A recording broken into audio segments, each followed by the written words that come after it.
શ્રી વલ્લભાધીશ કી જય. સેવા ફલમ. 84 વૈષ્ણવોની વાર્તા ક્રમાંક 50માં વિષ્ણુદાસ છીપા નામના વૈષ્ણવની વાત છે.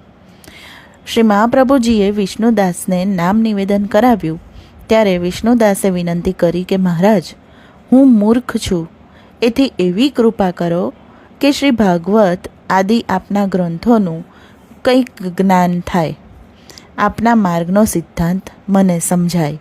ત્યારે શ્રી મહાપ્રભુજીએ સેવા ફલમ ગ્રંથ રચીને વિષ્ણુદાસને સંભળાવ્યો.